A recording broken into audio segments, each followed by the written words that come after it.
A descoberta de rodas de carroças folheadas a ouro no fundo do Mar Vermelho está revolucionando nossa compreensão do êxodo bíblico. As evidências arqueológicas estão desafiando décadas de ceticismo histórico. Isso é fascinante. E o mais interessante é que essas descobertas não estão isoladas. Temos uma linha do tempo completa que podemos traçar, começando com o Poço de Jacó, que ainda existe hoje em um mosteiro ortodoxo. Exatamente. E quando pensamos que o mesmo poço é mencionado no encontro de Jesus com a samaritana, bem, isso nos dá uma perspectiva incrível da continuidade histórica desses lugares. E o que você acha das descobertas do arqueólogo Ron Wyatt, especialmente aquela formação subaquática natural entre Nuweiba e a Arábia Saudita? Olha, é impressionante. A geografia corresponde perfeitamente ao relato bíblico. Estamos falando de uma praia grande o suficiente para acomodar mais de 2 milhões de pessoas, com um corredor natural formado por montanhas. E não podemos ignorar as evidências submarinas. Aquelas rodas de carroças cobertas de coral, algumas com folheado de ouro. É como se estivéssemos vendo a história se materializar debaixo d'água. Bem, o mais interessante é como isso se alinha com o texto bíblico. O forte vento do leste, mencionado em Êxodo 14, 21 a 22, faz total sentido quando consideramos as condições meteorológicas daquela região específica. Você sabe que os testes realizados pela Universidade de Estocolmo confirmaram que um dos ossos encontrados era um fêmur humano de um homem com cerca de 165 a 170 centímetros? Sim, e isso é apenas uma parte da história.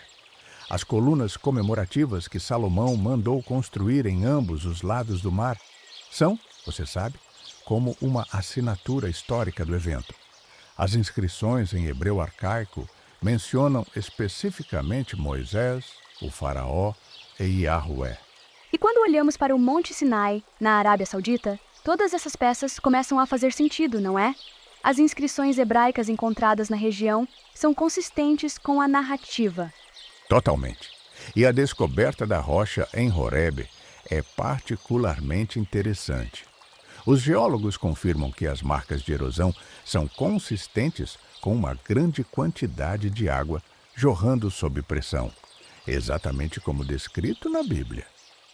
Um aspecto que me intriga é como essas descobertas científicas são frequentemente deixadas de lado pela mídia mainstream. É verdade. E isso nos leva a uma reflexão importante sobre como interpretamos evidências históricas.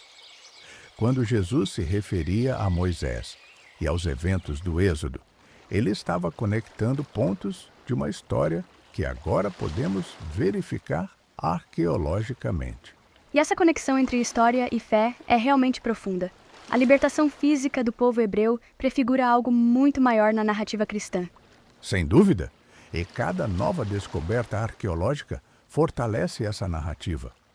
Os estudos das correntes marítimas e ventos na região do Golfo de Aqaba mostram como as condições naturais poderiam ter contribuído para o evento da travessia.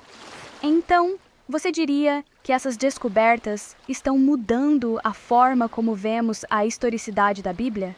Bem, o que estamos vendo é uma convergência notável entre ciência e fé.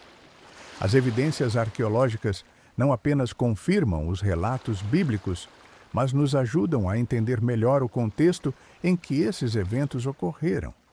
É como se cada escavação nos aproximasse um pouco mais da verdade histórica. E quando pensamos no impacto dessas descobertas para a nossa compreensão atual da fé? Exato. Elas nos mostram que a fé cristã não está baseada em mitos ou lendas, mas em eventos históricos reais, que deixaram evidências físicas que podemos estudar e verificar até hoje. É uma ponte entre o passado e o presente que fortalece nossa compreensão tanto da história quanto da fé.